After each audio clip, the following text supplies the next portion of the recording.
शीतला आप सब विद्यार्थियों का यही शिकायत होता है कि हमने पेपर पूरा अटैम्प्ट किया है लेकिन फिर भी जो है मेरा नंबर नहीं आया। और ये सिर्फ एक बच्चे का प्रॉब्लम नहीं है, ये सभी विद्यार्थियों का प्रॉब्लम होता है कि कुछ बातें वो ध्यान नहीं देती हैं जो महत्वपूर्ण होता है। मैं यहाँ पर वो 5 महत्वपूर्ण नियम पे विचार विमर्श करूँगा जो आपको पेपर में सफल बनाएगा, टॉपर बनाएगा। देखा जाए तो हर एक बच्चे का ख्वाब होता है कि वो पास हो जाए या टॉपर आ जाए, क्योंकि सबको देखा देखी हर एक बच्चा अपना जीवन सुधारना चाहता है। लेकिन बहुत से बच्चों के विचार से यही सुनने को मिलता है कि वो ये कहते हैं कि हमने पेपर पूरा अटैम्प्ट किया, हमने लिखा भी, लेकिन फिर भी जो हम नंबर सोचे थे वो नहीं आया। कहते हैं बच्चे मेहनत करते हैं, इसमें कोई दो राय नहीं है। कहते हैं जो मेहनत करते हैं वो आगे बढ़ते भी हैं। मेहनत तो बच्चों को ही करना पड़ता है, लेकिन वो कुछ बातों का ध्यान नहीं देते हैं जो एग्ज़ामिनर वहाँ पर ध्यान देता है। और इन्हीं कारणों से वो पूरा पेपर अटैम्प्ट भी कर लेते हैं, लेकिन फिर भी उनका पूरा नंबर नहीं आ पाता है और वो किस्मत के भरोसे अपने आप को छोड़ देती हैं। दोस्तों, ऐसा नहीं है। आप अगर कुछ नियमों को फॉलो करोगे एग्ज़ाम में पेपर देते समय, तो आप पास ही नहीं टॉपर भी बन सकती हो। कहते हैं टॉपर जो बच्चे होते हैं उन्होंने अपने हाथ के लकीर में लिख के नहीं लाते हैं कि मैं टॉपर बनूंगा। वो मेहनत करती हैं और उनको जो है पेपर अटैम्प्ट करने का तरीका उनका अलग होता है, क्योंकि मैं जानता हूँ इस बात को और यही बात आपके समक्ष रखना भी चाह रहा हूँ कि अगर आप 5 नियमों को फॉलो कर लेते हो तो आप पास तो हो भी जाओगे और टॉपर की कैटेगरी में भी आ जाओगे। क्योंकि पेपर देते समय आप कुछ बातों को इग्नोर करते हो जो एग्ज़ामिनर वहाँ पर आपके पकड़ता है और आपको वो सारे नंबर नहीं दे पाता है जो उसको देना चाहिए। क्योंकि कई चेक करने वाले शिक्षकों से मैंने बात की तो उन्होंने यही बात एनालाइज़ किया जो मैं आपके समक्ष रखने जा रहा हूँ। उन शिक्षकों का विचार है कि बच्चे सभी प्रश्नों को उनके महत्व के अनुसार प्राथमिकता दें। आप लोग जब पेपर अटैम्प्ट करने जाते हो तो एक ही क्वेश्चन में लगे रहते हो, लेकिन आप ये नहीं ध्यान देते कि वो कितने मार्क्स का है। कहते हैं जितने शब्दों का वहाँ पर लिखा जाता है हमें उन्हीं शब्दों को ही लिखना चाहिए, यानी जो लिमिटेशन शब्दों के दी जाती है हमें उतना ही शब्दों में उसका आंसर देना चाहिए। ये नहीं कि हम एक क्वेश्चन में पूरा समय लगा दें और दूसरे क्वेश्चन को हम इग्नोर कर दें। इससे आपको 2 नुकसान होगा। एक नुकसान ये होगा कि आप पूरा पेपर अटैम्प्ट नहीं कर पाओगे, क्योंकि एक ही क्वेश्चन में आप लगे रहोगे और समय जो है आपके हाथ से निकल जाएगा। इसलिए सबसे महत्वपूर्ण बात है कि आप वहाँ पर जो है शब्द लिमिटेशन को देखिए, क्योंकि बहुत से शिक्षकों ने मुझे यही बात बताई है कि बच्चे जो होते हैं जो क्वेश्चन अच्छे से आता है उनको चाहे वो 2 मार्क्स में क्यों ना हो उसको 10 मार्क्स के लिख के आ जाते हैं। तो उसको तो कहते हैं 10 मार्क्स थोड़ी मिलेगा 2 ही मार्क्स। तो जितने शब्द लिमिटेशन होती है उतने ही शब्दों में आपको आंसर देना चाहिए और सभी प्रश्नों को जो है महत्व देना चाहिए, चाहे वो 2 नंबर का हो चाहे 1 नंबर का हो।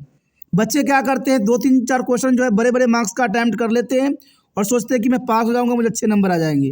दोस्तों, ऐसा नहीं होता है। आपको सभी प्रश्नों को महत्व देना है, सभी प्रश्नों को प्राथमिकता देना और सभी क्वेश्चन अटैम्प्ट करके आना है जितना वहाँ पर शब्द लिमिटेशन दी होती है। ठीक है, अब ये सोचिएगा कि मैं वो वहाँ पर गिनने जाऊँगा कि मैंने कितने शब्दों में जो है इसका आंसर दिया है। दोस्तों, ऐसा नहीं होता है। आप एग्ज़ाम देने जाते हो तो आपको अंदाज़ा हो जाती है कि 50 शब्दों में कितने शब्द होंगे, कितने लाइन लिखे जाएंगे। तो उसी बेस पे आप एनालाइज करके जो है उन शब्दों को वहीं पे रोक सकते हो, या ऐसी बातें बताने की कोशिश करो कि एग्ज़ामिनर जो है आपसे काफ़ी इम्प्रेस हो जाए। ये तो थी पहली बात। दूसरी बात अगर हम बात करें तो किसी भी प्रश्न को ज़रूरत से ज़्यादा शब्दों में लिखने से बचें। जो मैंने से आपको बताया, किसी भी उत्तर को ज़रूरत से ज़्यादा शब्दों में न लिखें। जितनी लिमिटेशन होती है शब्दों का उतने ही शब्दों में उसको लिखने की कोशिश करें, एनालाइज करें कि आपका आंसर जो है उतने ही शब्दों में पूरे पूरे आंसर के रूप में हो जाए, और जितने मार्क्स का हो उतना ही लिखने चाहिए। कहीं कहीं ये भी होता है कि आपको वहाँ शब्द लिमिटेशन नहीं दी होती है, सिर्फ इतना लिखा होता है कि ये 2 मार्क्स का है, 1 मार्क्स का है, तो आपको उतने ही शब्दों में देना चाहिए जितने वहाँ पर मार्क्स दिए गए हैं। तो ये दूसरी बात काफ़ी महत्वपूर्ण रहता है, किसी भी उत्तर को ज़रूरत से ज़्यादा शब्दों में लिखने से आपको बचना चाहिए। तीसरी बात अगर हम देखें तो पेपर में दिए गए सभी प्रश्नों को अटैम्प्ट जरूरी करें, कि ये भी महत्वपूर्ण बात होता है कि पेपर में दिए गए सभी प्रश्नों को अटैम्प्ट करना जरूरी है। हम किसी एक ही प्रश्न पे उलझ के न रह जाएं, क्योंकि अगर आपको पास होना है, टॉपर बनना है, तो ये बात ध्यान देना पड़ेगा कि पेपर में दिए गए सभी प्रश्नों को अटैम्प्ट करें। क्योंकि और ये भी ध्यान देना होगा कि समय रहते ही आपको देना चाहिए, ये नहीं कि आपका समय निकल जाए और बाद में यही कहो कि मुझे क्वेश्चन सारे आते थे लेकिन मैं समय के कारण अटैम्प्ट नहीं कर सका। ये अच्छे विद्यार्थी के गुण नहीं होते हैं। अच्छे विद्यार्थी वो होते हैं कि सारे क्वेश्चन अटैम्प्ट करते हैं, सिस्टमैटिक करते हैं और रूल रेगुलेशन के हिसाब से करते हैं। तो वो टॉपर क्यों नहीं कहलाएंगे? वो 100% कहलाएंगे टॉपर, क्योंकि मेहनत जो करेगा वो आगे बढ़ेगा। इसलिए पेपर में दिए गए सभी प्रश्नों को आपको अच्छे से अटैम्प्ट करने की ज़रूरत है।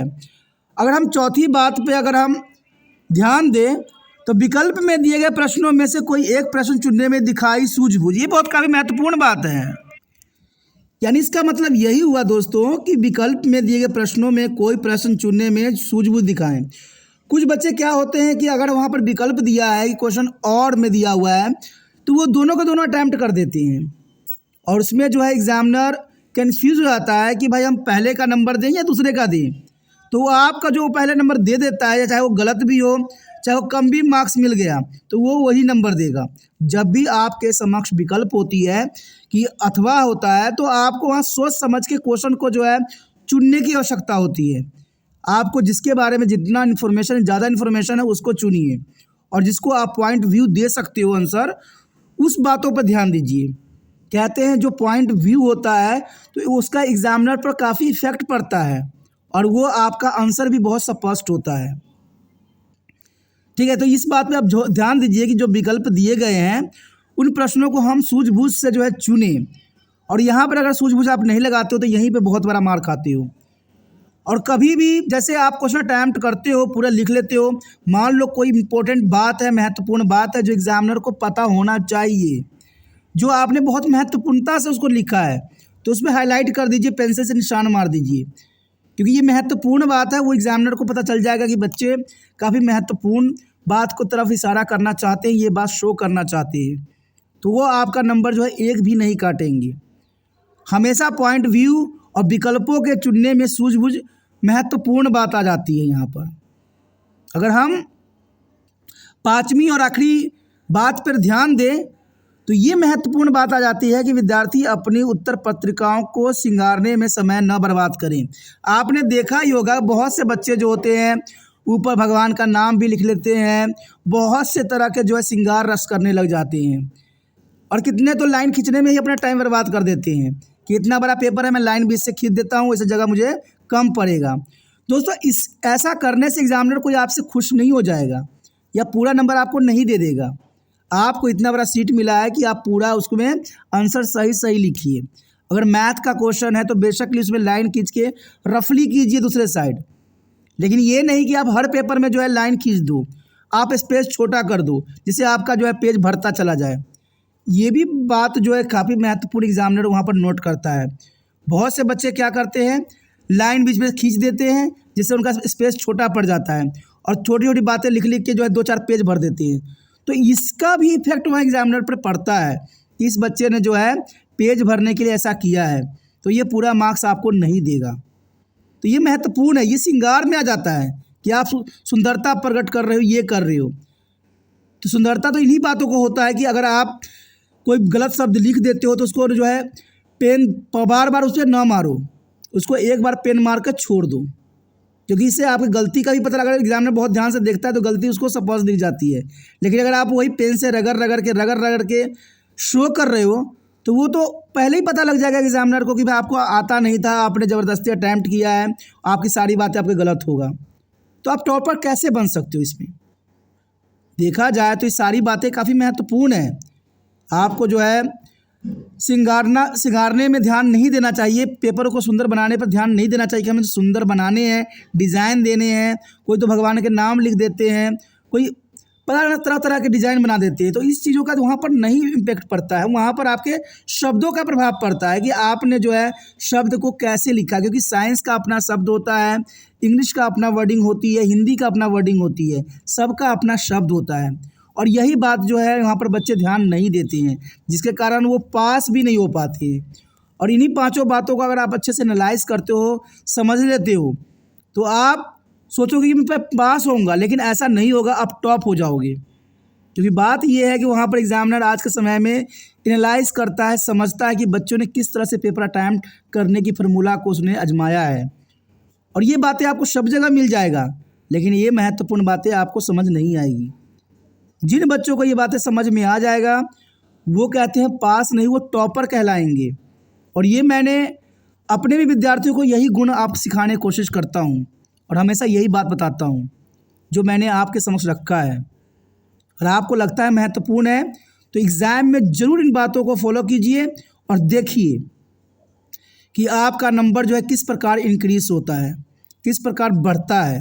आप खुद भी हैरान हो जाओगे, क्योंकि आज महत्वपूर्ण बातों पर ध्यान दी जाती है। यानी आज देखा जाए तो इन सभी महत्वपूर्ण बातों पर ध्यान दिया जाता है जो आपके समक्ष मैंने रखा है। काफ़ी महत्वपूर्ण है और काफ़ी ज़रूरी है। जितना हो सके शेयर भी करना ज़रूरी है, जैसे दूसरे बच्चे तक भी ये बात पहुंच सके। हम अगले वीडियो में मिलेंगे, अपना ध्यान रखना। सस्य श्यामला मातरं वन्दे मातरं शुभ्रज्योत्स्ना पुलकितया।